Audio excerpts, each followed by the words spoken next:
Hola, hoy vamos a resolver algunos problemas que tienen que ver con escalas termométricas y dilatación térmica. Comencemos. En un día cualquiera, cuando la temperatura alcanza 50 grados Fahrenheit, ¿cuál es la temperatura en grados Celsius y en Kelvin? Primero vamos a hacer la conversión de esta temperatura en Fahrenheit que nos dan, que vale 50 grados Fahrenheit. La vamos a convertir a temperatura Celsius. Para eso vamos a utilizar la ecuación que teníamos. La temperatura Celsius es igual a 5 novenos de TF menos 32. Acá debemos tomar en cuenta la jerarquía de las operaciones. Lo que está dentro del paréntesis debe hacerse primero. Entonces primero debemos hacer la resta y luego hacer la multiplicación. Hagamos la sustitución de datos, tendríamos 5 novenos y acá tendremos 50 menos 32. Esto es 5 novenos por 18. Al hacer esta última operación vamos a tener que la temperatura en centígrado que estamos buscando es igual a 10 grados centígrados. Esa sería la primera respuesta. Ahora vamos a desarrollar la segunda parte. Vamos a pasar de Fahrenheit a Kelvin. Para eso no hay una ecuación directa, es decir, no tenemos una ecuación para pasar de Fahrenheit a Kelvin o de Kelvin a Fahrenheit de una vez.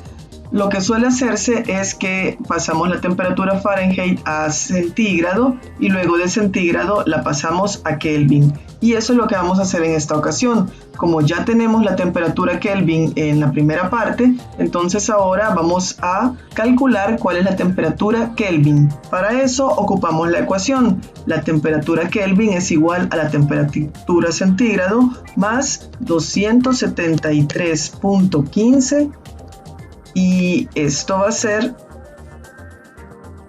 acá nos había dado 10 más 273.15 es 283.15 Kelvin. Y esta sería la respuesta. Los 50 grados Fahrenheit equivalen a 10 grados centígrados o 283.15 Kelvin. Siguiente problema. Una taza con agua se calienta de 25 grados centígrados a 80 grados centígrados. ¿Cuál es su cambio de temperatura en la escala Kelvin y en la escala Fahrenheit? Acá tenemos que tomar en cuenta dos tipos de temperatura. Están las temperaturas puntuales, que es la temperatura que se tiene en un instante dado, o están los intervalos de temperatura, que son la diferencia de una temperatura final menos una inicial. En este caso, los 25 grados centígrados que tenemos acá es pues una temperatura inicial, es 25 grados centígrados. La temperatura final dice que es 80 grados centígrados. Y lo que vamos a hacer es calcular cuál es el intervalo en este caso. Los intervalos, decíamos, los delta de T equivalen a una temperatura final menos una temperatura inicial. Y así es como vamos a sacar acá nuestro intervalo en centígrados. Va a ser 80 grados centígrados menos 25 grados centígrados. Y entonces vamos a obtener acá una resta, es 55 grados centígrados. Observen acá. Cuando estamos poniendo ya un intervalo de temperatura, el cerito lo ponemos al otro lado, lo ponemos a la derecha para indicar que no se trata de una temperatura puntual, sino que se trata de un intervalo de temperaturas. Acá no estamos diciendo que vale 55 grados, sino que el intervalo de temperaturas es el que vale 55 grados centígrados. Ahora, para calcular entonces el cambio de temperatura o el intervalo en la temperatura Kelvin, debemos recordar cuando estábamos estableciendo las temperaturas termométricas, teníamos que los grados centígrados son iguales a los Kelvin. Entonces, un intervalo de temperatura centígrada va a ser igual al intervalo de temperatura Kelvin. Por lo tanto, en este caso, el intervalo de temperatura Kelvin que nos están pidiendo, el delta TK, va a ser igual a 55 Kelvin. porque los dos intervalos son iguales. Ahora saquemos cuánto sería el intervalo de temperatura en la escala Fahrenheit. Para ese sí teníamos una ecuación. El delta de temperatura Fahrenheit es igual a 9/5 del intervalo de temperatura centígrado. Entonces acá tendríamos que el intervalo que andamos buscando, el Fahrenheit, va a ser igual a 9/5 de 55 centígrados. Al hacer acá esta operación vamos a tener que TF, el intervalo de temperaturas en Fahrenheit, es igual o equivale a 99 Fahrenheit. Y de nuevo, como se trata de un intervalo de temperaturas, ponemos el cerito al otro lado. Quiere decir que un intervalo de 55 grados centígrados equivale siempre a 55 Kelvin y a 99 grados Fahrenheit. Recordemos que los Fahrenheit son como más pequeños, ¿verdad? Si lo pudiéramos de alguna manera dimensionar, los grados Fahrenheit son más pequeños que los centígrados y entonces por eso es que se da esta diferencia en sus intervalos de temperatura. Veamos este otro problema.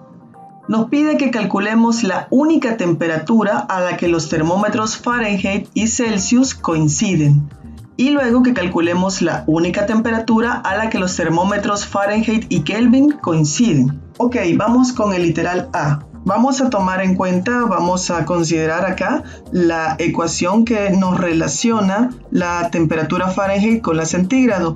Vamos a tener que la temperatura Fahrenheit es igual a 9/5 de la temperatura centígrado más 32. Entonces, como lo que queremos es encontrar cuál es la temperatura, la única temperatura a la que coinciden estas dos escalas, vamos a tener que andamos buscando que TF sea igual a TC, la temperatura Fahrenheit sea igual a temperatura centígrada. Y como son iguales, pues podemos ponerle simplemente T. Y vamos a escribir eso acá, ¿verdad? Vamos a tener T es igual a 9/5 de T más 32. Y eso lo que nos queda nada más ya es despejar cuánto sería T. Para despejarla la pasamos al otro lado a restar T menos 9/5 de T más 32. Bueno, es igual a 32. Y acá al hacer esta resta nos da menos 4/5 de T es igual a 32. Y al despejar T nos queda que es igual a menos 40. O sea que la temperatura única a la que tanto la escala Fahrenheit como la centígrado coinciden es a 40 grados. Vamos a tener que 40 grados Fahrenheit es físicamente lo mismo que menos 40 grados centígrados. Es la única temperatura en la que ambas escalas son iguales o coinciden sus valores. Ahora, para establecer la temperatura a la que la escala Fahrenheit y la Kelvin coinciden, pues vamos primero a escribir las dos ecuaciones que las relacionan a ambas con la escala centígrada. Vamos a tener que la temperatura centígrada es igual a 5/9 de la temperatura Fahrenheit menos 32. Esta va a ser nuestra ecuación número 1. Y vamos a tener la otra ecuación que es que la temperatura Kelvin es igual a la temperatura centígrada más 273.15 y esta va a ser nuestra ecuación número 2. Lo que vamos a hacer es que vamos a sustituir la ecuación 1 dentro de la ecuación 2 y nos va a quedar así, nos va a quedar TK es igual a la temperatura Kelvin es igual a la temperatura centígrada que es 5/9 de la temperatura Fahrenheit menos 32 más 273.15. Ahora ya tenemos la ecuación nada más en términos de la temperatura Kelvin y la Fahrenheit. Y de nuevo, como lo que estamos buscando es que la temperatura Fahrenheit sea igual a la temperatura Kelvin, pues podemos poner que esto sea simplemente T. Sustituyendo acá tendríamos T es igual a 5/9 de T menos 32 más 273.15. Y lo que nos queda ya solamente es hacer el despeje de T. Haciendo acá la multiplicación tendríamos T es igual a 5/9 de T menos, y acá tendríamos 160/9 más 273.15. Vamos a pasar 5/9 de T al otro lado a restar. Y tendríamos T menos 5/9 de T es 4/9 T es igual a el negativo de 160/9 menos 273.15. Y despejando T tendríamos T es igual a 9/4 de menos 160/9 más 273.15. Lo he dejado así en fracciones para no tener que estar haciendo tantas aproximaciones. Y introducimos esto en la calculadora y obtenemos que la temperatura es 574.6. Esto es T. Por lo tanto, la temperatura a la que son iguales va a ser 574.6 grados Fahrenheit, equivalen o son iguales a 574.6 Kelvin. Ahora, no lo pide el problema, pero si lo pensamos, para el caso de la temperatura centígrada y la temperatura Kelvin, estas nunca van a poder ser iguales, dado que la temperatura Kelvin es igual a la temperatura centígrada más 273.15. No habría forma de que podamos obtener una temperatura única a la que ambas temperaturas coincidan, porque siempre una va a ser mayor que la otra en 273.15. Veamos ahora un problema de dilatación térmica. Dice, la armadura de acero de un puente mide 250 metros a 22 grados centígrados. Si los límites de temperatura a los que el puente se expondrá son de menos 25 grados centígrados y 36 grados centígrados, ¿cuánto se contraerá y se expandirá? Acá nos están preguntando dos cosas. Primero, ¿cuánto va a ser la contracción, tomando en cuenta la temperatura inicial como 22 grados centígrados y la final como menos 25? Y luego, ¿cuánto se expandirá? Partiendo siempre de 22 grados centígrados y luego llegando hasta 36. Vamos a escribir cuáles son los datos del problema. Tenemos que la longitud inicial es igual a 250 metros. La temperatura inicial va a ser igual a 22 grados centígrados. Las temperaturas finales que nos han dado son dos. Una es de menos 25 grados centígrados y la otra es de 36 grados centígrados. Lo vamos a sacar por separado. Nos están pidiendo cuánto se contraerá y se expandirá. Entonces esto equivale a decir cuánto es el delta L en cada caso. Observen que no nos están pidiendo la longitud final del puente, sino que nada más cuánto es el cambio. Por eso es que vamos a sacar más bien delta L. Buscamos, ¿verdad? Y tenemos que para el caso de el acero, el coeficiente de dilatación térmica es igual a 1.1 por 10 a la menos 5, 1 sobre centígrado. Lo podemos poner así como 1 sobre centígrado o centígrado a la menos 1. Ahí es como usted lo quiere escribir. Primero vamos a sacar entonces, decíamos, para el caso de el delta de 22 grados centígrados hasta menos 25 grados centígrados. Acá va a haber una contracción seguramente. Escribamos la ecuación. Tendríamos que delta L es igual a la constante de dilatación térmica multiplicada por la longitud inicial por el delta de T, y el delta de T es la temperatura final menos la temperatura inicial. Básicamente, a partir de este término es que vamos a sacar cuando es una dilatación, es decir, cuando se expande, o una contracción, cuando se contrae, dependiendo del signo que nos dé en este paréntesis. Cuando la temperatura final es mayor que la inicial, pues la respuesta acá va a ser positiva y eso nos va a implicar una expansión, un aumento de la longitud. Por el contrario, si la temperatura final es menor que la inicial, entonces el resultado de este paréntesis va a ser negativo y el de toda la respuesta va a ser negativo también. Un delta L negativo nos va a implicar una contracción. Entonces vamos a tener el delta L que andamos buscando primero, va a ser 1.1 por 10 a la menos 5 por 1 sobre grado centígrado, multiplicado por la longitud inicial del puente, que es 250 metros, por el delta de temperaturas, que sería la temperatura final, que es menos 25, observen que le escribimos con todo y su signo, menos, este signo menos es de la fórmula, es del delta, 22 grados centígrados, que es la temperatura inicial.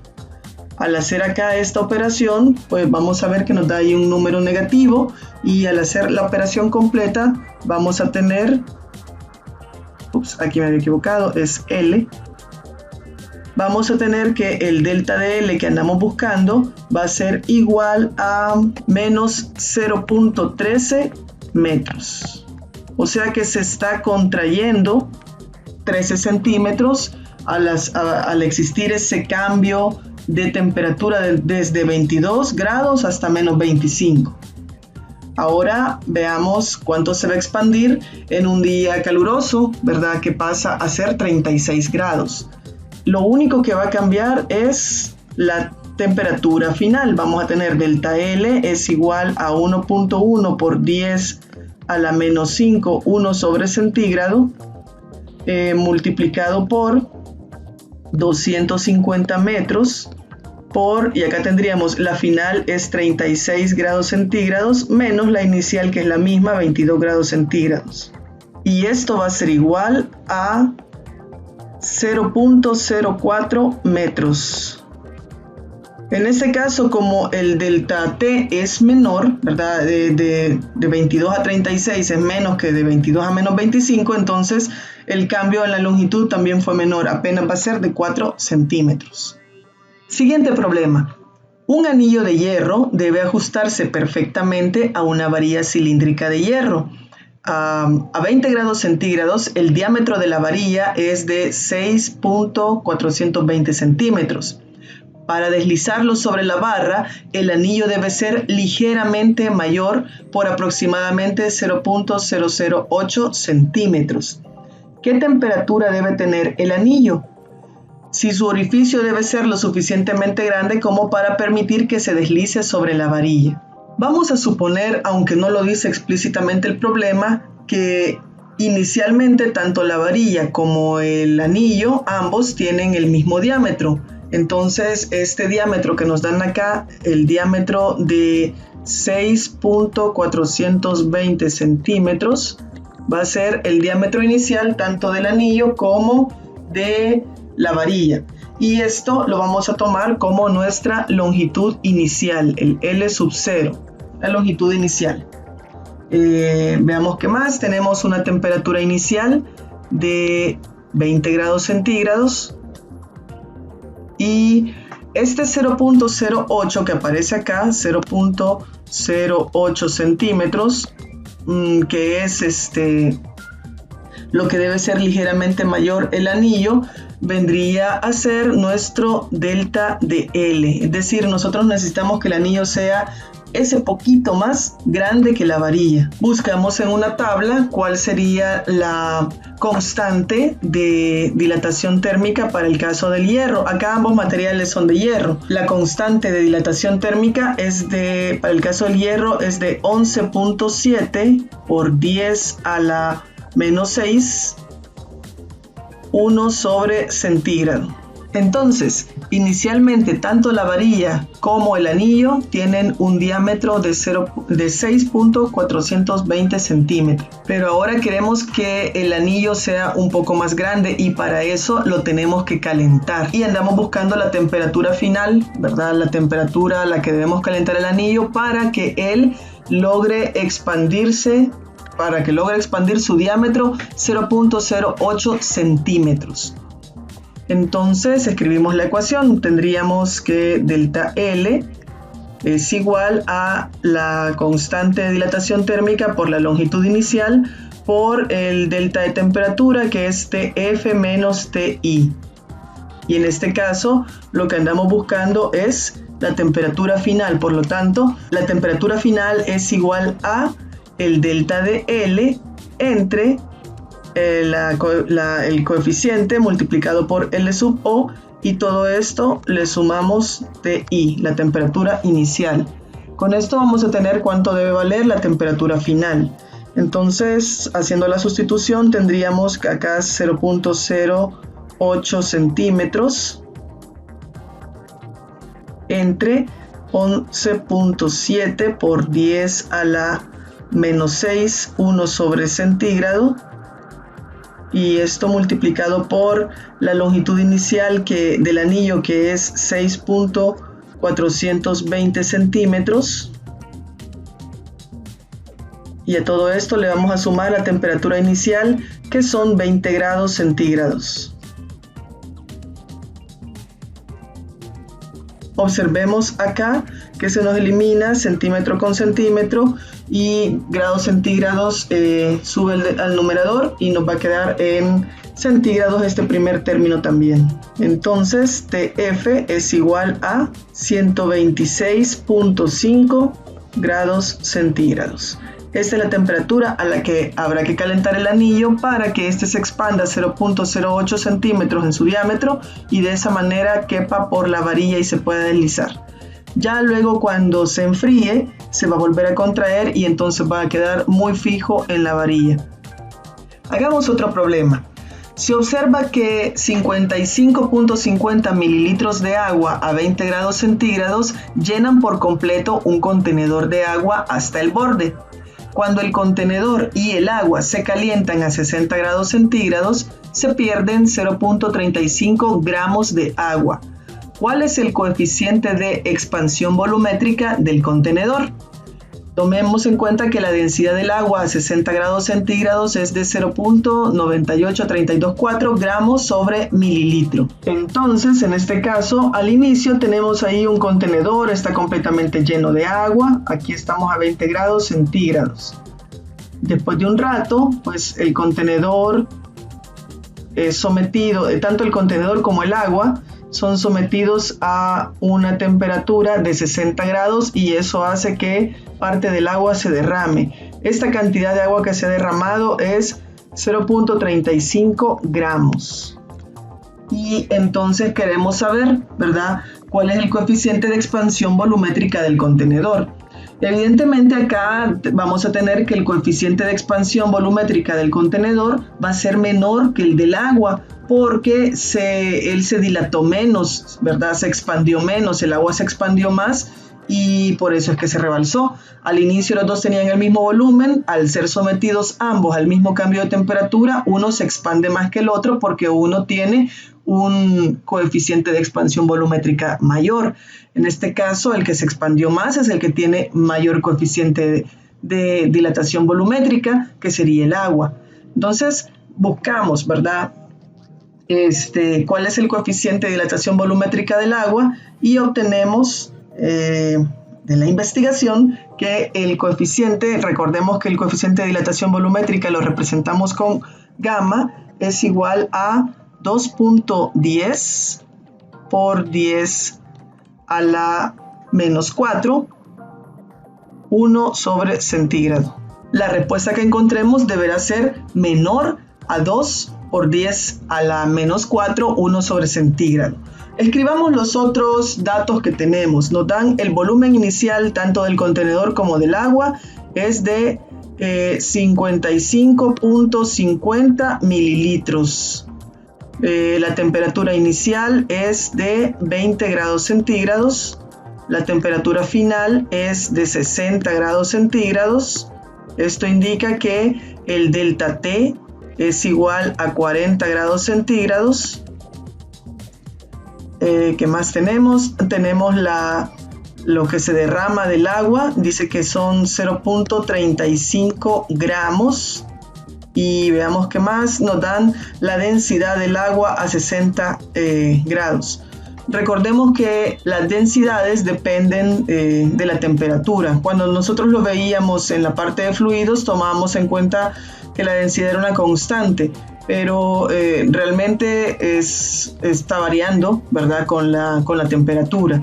Y acá lo vemos, es de 0.98324 gramos sobre mililitro. Dado que en el problema nos están dando la densidad en gramos sobre mililitros, por eso no voy a hacer conversiones. Vamos a trabajarlo con las unidades que tiene. Primero vamos a trabajar la parte del agua. Vamos a analizar qué es lo que le sucede al agua.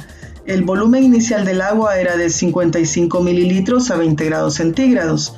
Luego se calentó hasta 60 grados y necesitamos calcular cuánto aumentó, cuánto es su delta de volumen, cuánto es su delta B. Veamos cuánto es. Tendríamos el delta de volumen del agua va a ser igual a la constante de dilatación volumétrica multiplicada por el volumen inicial por el delta de temperatura.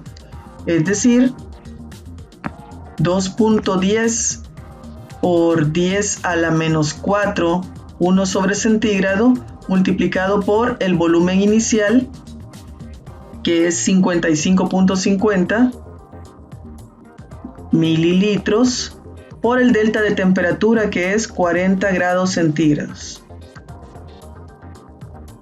Entonces, el volumen, el delta de volumen, el cambio de volumen que va a tener es de 0.47 mililitros. De acá podemos sacar que el volumen final del agua es igual al volumen inicial más el delta de B.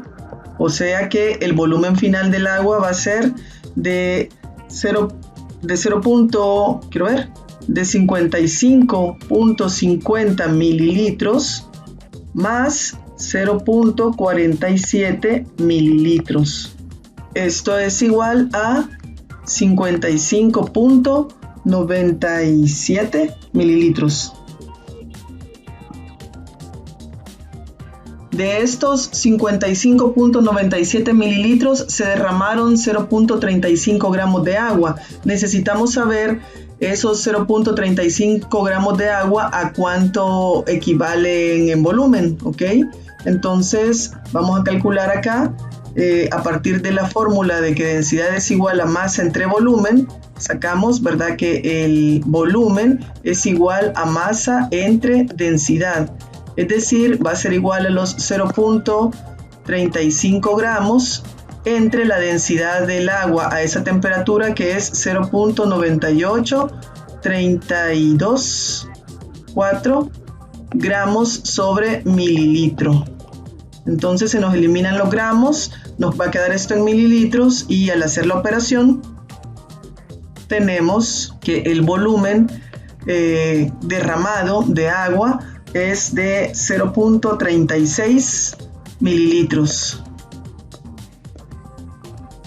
Ahora analicemos qué es lo que le pasa al contenedor. El contenedor, al igual que el agua, al inicio tenía un volumen de 55.50 mililitros. ¿Ok? Luego se expandieron, ¿verdad? Y el volumen final del contenedor, este volumen final va a ser igual a el volumen final que tuvo el agua menos el volumen del agua derramada. Eso nos va a dar como resultado el volumen del contenedor. Entonces, el volumen final va a ser igual a el volumen final del agua, que era 55.97 mililitros, menos lo que se derramó, que es 0.36 mililitros. Por lo tanto, vamos a tener que el volumen final del contenedor es igual a 55.61 mililitros. Ya con este dato podemos hacer el cálculo del coeficiente de expansión volumétrica. Vamos a aplicar la ecuación, ¿verdad? Delta de B va a ser igual a el coeficiente multiplicado por el volumen inicial por el delta de T. Y en este caso lo que andamos buscando es el coeficiente. Vamos a tener que el coeficiente va a ser igual a el delta de B entre el volumen inicial por el delta de T.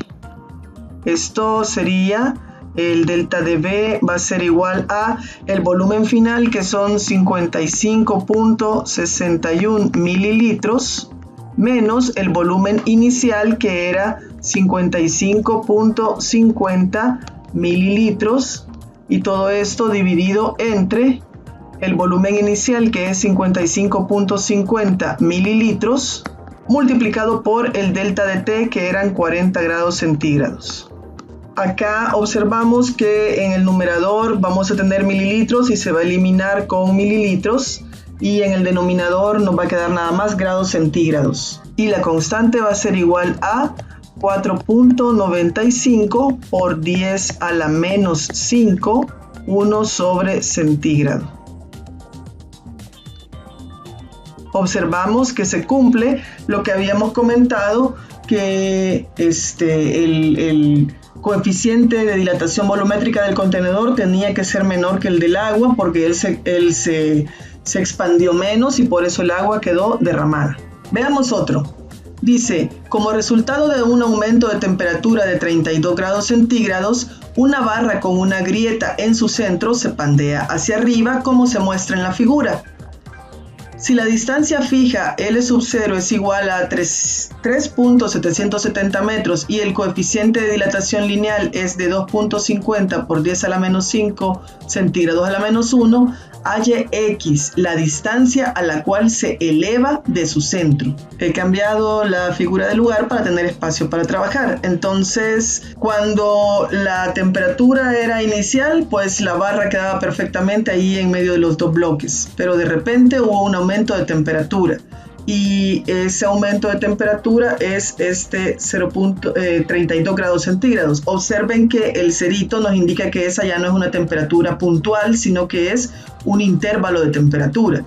Entonces ese ya es nuestro delta T, que vale 32. No sabemos cuánto era la temperatura inicial ni cuánto es la final, pero sabemos que la diferencia de ambas es 32. Además nos dan la longitud inicial, que es 3.770 metros, y tenemos el coeficiente de dilatación lineal, que es 2.50 por 10 a la menos 1, 10 a la menos 5 centígrados a la menos 1, y queremos encontrar X. Entonces, como la grieta está en el centro de la barra, podríamos nosotros asumir lo siguiente, que vamos a tener así. Vamos a tener, analizando nada más este pedazo de acá, esto es, acá tendríamos L inicial medios, acá tendríamos un L final medios, y acá tendríamos X, que es lo que nos están pidiendo, ¿ok? Básicamente, si comprendemos esto, ya tenemos trabajado todo el problema. Vamos a calcular cuánto es L final. Para ello, vamos a partir de la ecuación que delta L es igual a la constante multiplicada por la longitud inicial por el delta de T. Ahora, delta L realmente es L final menos L inicial, y esto es igual a esto mismo. Entonces vamos a despejar. L final va a ser igual a alfa por L sub O delta T más L sub O. Sacamos factor común acá, L sub O, y esto va a ser alfa por delta T más 1. Esta va a ser nuestra longitud final, lo que andamos buscando, para después hacer la sustitución ahí y encontrar X. Entonces la longitud final va a ser igual a la longitud inicial, que es 3.770 metros, multiplicado por alfa, que vale 2.50 por 10 a la menos 5 centígrados a la menos 1 multiplicado por el delta de T, que es 32 centígrados, y todo esto más 1. Entonces observamos que se nos eliminan los centígrados. Esto adentro del paréntesis va a quedar adimensional, y multiplicado por esta otra cantidad que está en metros, pues la longitud final nos va a dar en metros. Haciendo la operación encontramos que la longitud final es 3.773 metros. No es mucho lo que aumenta. Entonces, sacando acá el LF entre 2, que es el que vamos a utilizar, esto nos va a dar 1.886 metros. Entonces, calculando X, vemos que X es un cateto. Vamos a tener que X va a ser igual a la raíz cuadrada de la longitud final entre 2 y al cuadrado, menos la longitud inicial entre 2 y al cuadrado. Esto es 1.886 metros al cuadrado menos 1.885 metros al cuadrado. Y entonces X nos da 0.061 metros, es decir, 6.1 centímetros. Eso es lo que se va a elevar la barra.